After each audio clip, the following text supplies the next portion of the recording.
know I give Voyager a hard time, but I'm willing to admit when it does good work. I mean, look at this episode. Who hasn't repaired a mechanical man they found lying around somewhere only to feel the heartbreak that comes with realizing he's actually a ruthless instrument of war?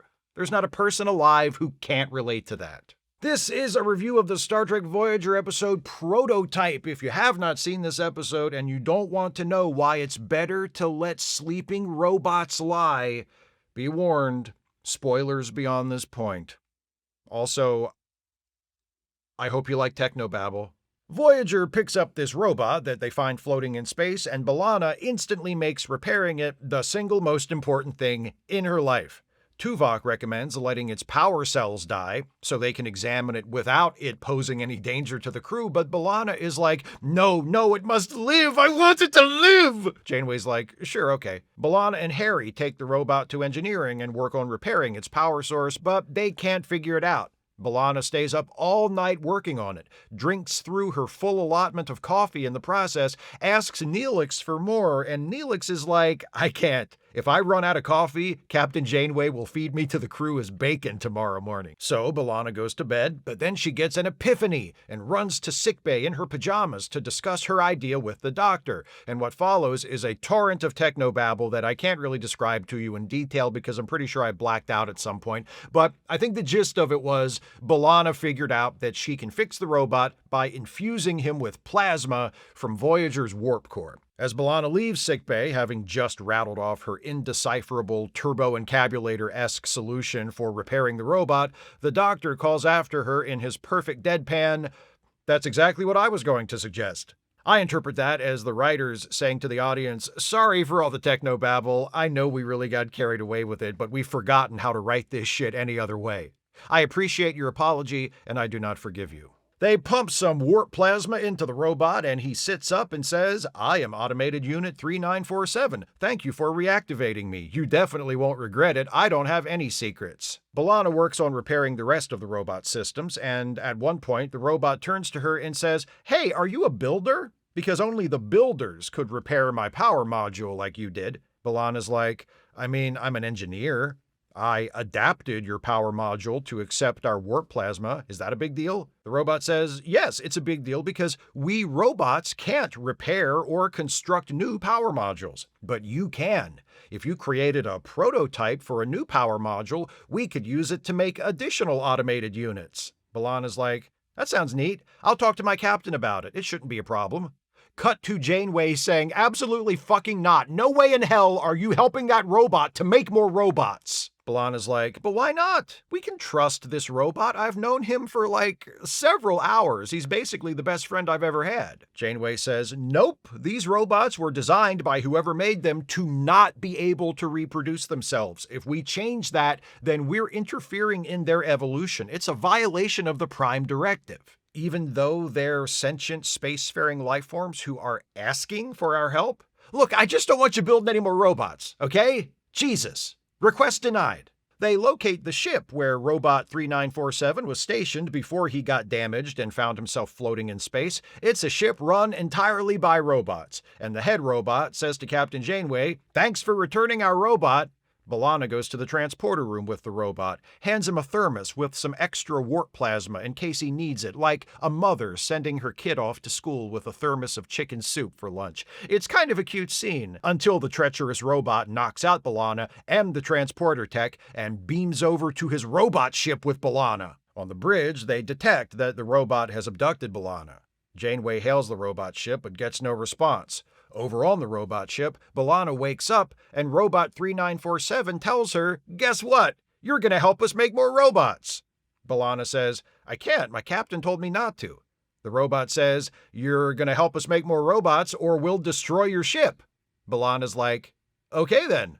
Voyager and the robot ship have a bit of a battle and Voyager takes some damage. While they're doing repairs, they plot a way to rescue B'Elanna from the robots. Meanwhile, on the robot ship, B'Elanna is working on how to build a new power module for these robots. The power module is the only component that the robots have been unable to make for themselves. Everything else, arms, legs, whatever, the robots can make, and it works, but not the power modules.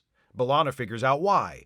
Each robot power module has a unique energy signature, and it will only function in the robot it was designed for. That's why the robots can't just make copies of their own power modules and put them in new robots. The Voyager crew comes up with a plan for rescuing B'Elanna that involves Paris flying a shuttlecraft up close enough to the robot ship to beam her out, but they need to finish up some repairs before they can try it. On the robot ship, B'Elanna and 3947 have a chat while she works on a prototype for a new kind of power module that should be able to work in any unit. It turns out that 3947 and the other robots on his ship were built by aliens called the Praelor, who have since gone extinct.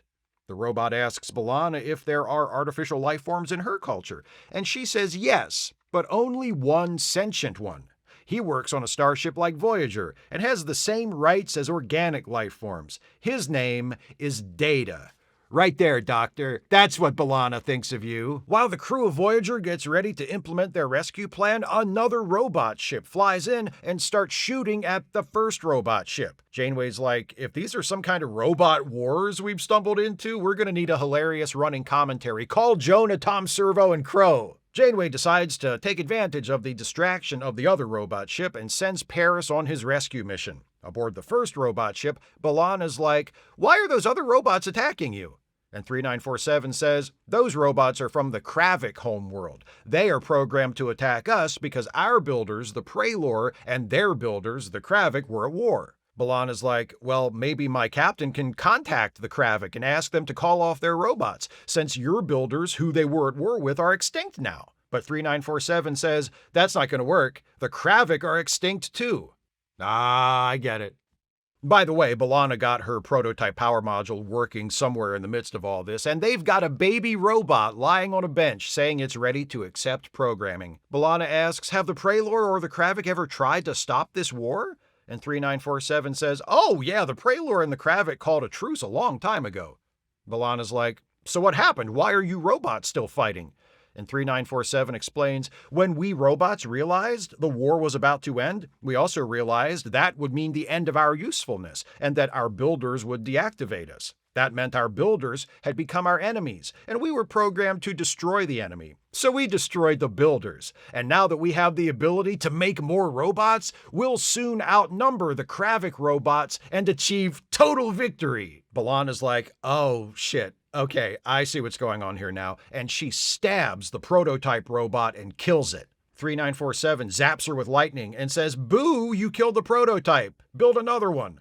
And B'Elanna says, nope. You can build your robot army without B'Elanna Torres. And fortunately for B'Elanna, the next second, Paris beams her to safety aboard his shuttlecraft, and they return to Voyager and get the hell out of there, leaving the two robot ships to carry on shooting at each other. B'Elanna and Janeway have a chat over a cup of coffee a little later, and Janeway's like, I told you not to help those fucking robots, but you did what you had to do under the circumstances to protect this ship and crew, so I'll let it slide this time and not turn you into bacon. B'Elanna's like, thanks. Janeway says, it must have been difficult to destroy your own creation like that. It was necessary. Yeah, but like, you made that robot yourself. You gave it life, and then you had to destroy it. That must have been difficult. Yeah, and I said it was necessary. Is there a fucking echo in here? The end! This is a mostly okay episode. In fact, with a couple of changes at the script stage, it could have been something pretty solid. Maybe not a classic, since its best bits are things we've seen Star Trek do lots of times before, and I'm not sure Voyager could have executed it well enough to elevate the material too much. But this is a meh but inoffensive episode with a good episode hidden somewhere inside of it. The twist about the robots and what happened to their creators is a little predictable, but I don't mind that. Robots fighting a war against each other because they were programmed to by their builders, all of whom are now extinct, is a very Star Trek idea. It illustrates the inherent absurdity of war clearly and effectively. The second twist, that the builders of these robots are extinct because the robots killed them for trying to end the war, is even better and adds another layer to the commentary. The robots chose to destroy their creators in order to defend themselves and to keep the war going because the war was their only reason to exist. That all works for me. The problem, well, one of the problems, is with the character of Robot 3947. I love his character design. He looks like something you'd see in an episode of The Outer Limits or something, an excellent variation on the old school pulp sci-fi robot look. And Rick Worthy, the actor who plays 3947, does a good job, as he always does. He pops up in guest roles in Star Trek shows several times during this era of the franchise. The problem is 3947 is just kind of there. He's very neutral. I realize that's intentional, but it doesn't work. He's a really important character in this story, and it would be nice if he had an arc that was more interesting than Robot, who obviously has less than benevolent intentions, turns out to have less than benevolent intentions.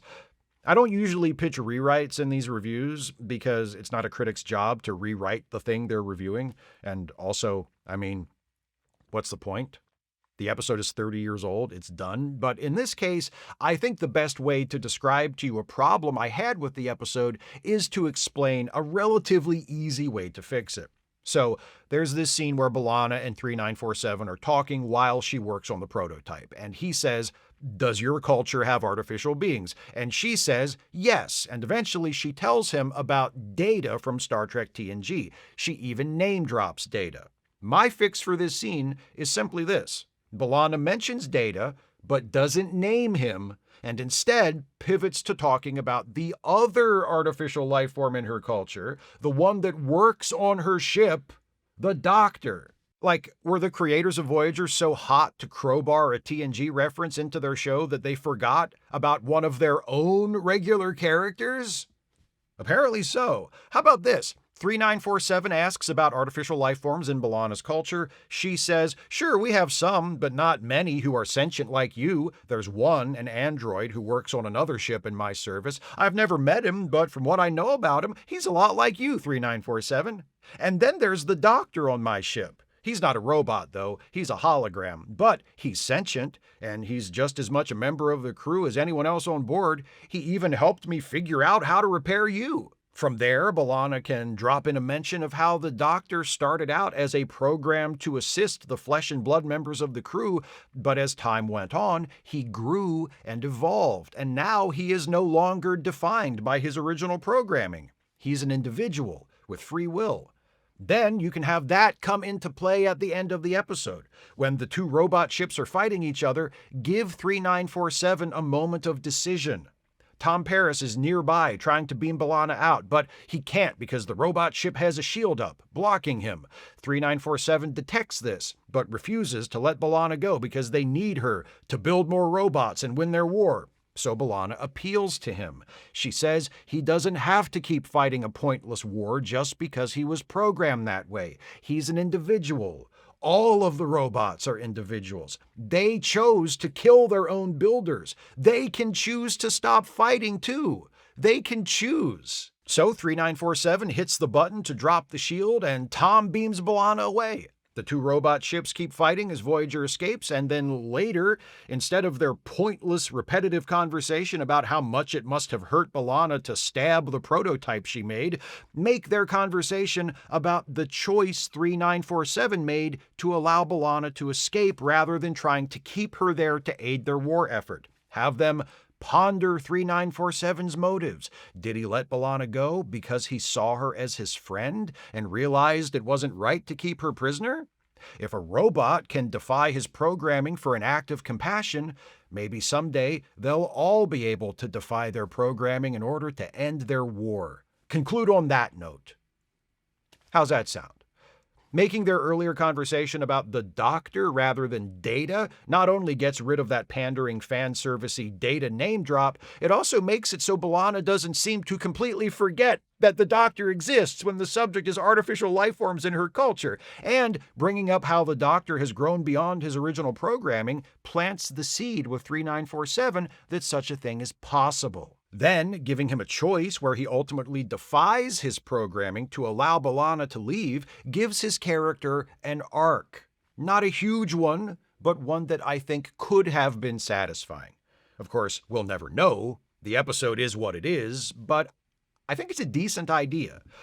The other major problem with the episode is the fucking avalanche of technobabble that buries numerous scenes throughout.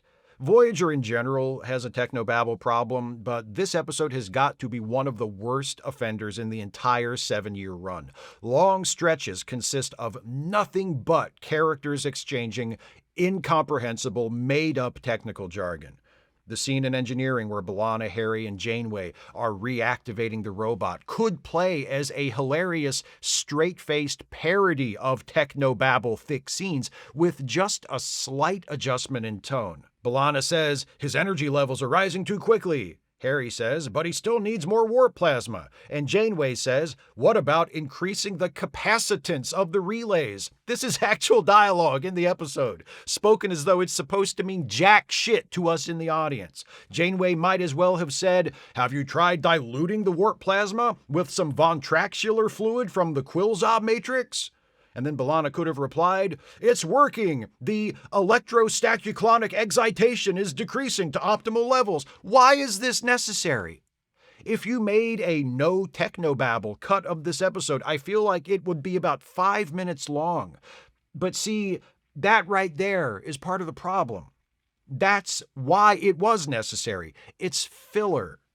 These technobabble scenes go on and on and on, and nothing really happens. At least nothing important happens. It's just characters saying stuff back and forth until something important does finally happen and they move on to the next scene. There's so much technobabble padding in this episode, even Neelix gets in on it, though in his case, he's not spouting technobabble, but rather made up alien ingredients for an omelet recipe he was trying to perfect. I don't care. Stop having characters say made up words that don't mean anything to fill time in your episode. Here's an idea, another rewrite pitch, if you will, more extensive but also more vague on the details. Cut out most, if not all, of the technobabble and use the extra time you've got left over to actually build a plausible relationship between B'Elanna and the robot. Because as it is, that's the last big problem I have with the episode. Why is fixing this robot and then helping this robot suddenly the most important thing in B'Elanna's life? And why, apart from Neelix suggesting that she get some sleep instead of staying up all night obsessing on how to fix the robot, does no one on the ship notice that her entire existence suddenly revolves around this robot they just found floating in space yesterday? It's a cool robot, I get it. And B'Elanna is an engineer. She's interested in this kind of stuff. I get that too. But her instant, single-minded obsession with the robot is a bit much. It plays as a very plot-necessitated choice. B'Elanna is immediately attached to the robot because she needs to be attached to the robot for her actions in the rest of the episode to make sense. But why? Within the story itself, why is she this attached to this robot right away? Wouldn't it be better to see her treating the robot as a kind of fascinating side project at first, and then watch as her affection for it grows over time? I'm telling you, if you get rid of all that technobabble, you'd have plenty of time to build a more natural connection between B'Elanna and the robot before moving on to the build us more robots and robots who killed their builders so they could keep fighting their robot war bits. When the characters aren't vomiting technobabble, their interactions in this episode are actually very above average for Voyager. There are some nice exchanges between B'Elanna and Harry and Chakotay and Paris that remind us that these characters have histories with each other and specific rapports based on those histories. I wish the writers of the show remembered the big sister, little brother energy between B'Elanna and Harry and the sarcastic tension between Chakotay and Paris more often. Prototype is written by Nicholas Correa, who also wrote a couple of Deep Space Nine episodes, but who I will always remember most fondly for being a writer and director on The Incredible Hulk. And it was directed by Jonathan Frakes, who does his usual competent job and has some fun with the early shots, which are seen from the robot's point of view and presented in black and white with some video distortions. Like I said, this isn't a terrible episode, but there's a better episode in here somewhere. A lost robot who comes from a group of robots who are at war with another group of robots for reasons that no longer matter to anyone. That's a great premise that allows for both some fun, pulpy sci-fi and a bit of social commentary. It's the kind of story Star Trek was created to tell. Who knows? If they had ditched the technobabble and taken more care with the characters, Prototype could have become the model for how to make a good Voyager episode. Those are my thoughts on Prototype. What do you think of this episode? Please share your thoughts with me in the comments. If you'd like to support this channel, and I sure wish you would if you can afford it, you can do so by becoming a patron at patreon.com/Steve Shives, becoming a channel member by clicking the join button, or by making a one-time gift by clicking the thanks button, or via PayPal or Venmo. Links are in the description. Please join me next time as this batch of reviews of episodes in which AI goes awry concludes with a look at another Star Trek Voyager episode. This one is from Season 5, and it's called Warhead. See you next time for that one. Thanks for watching, and take care, everybody.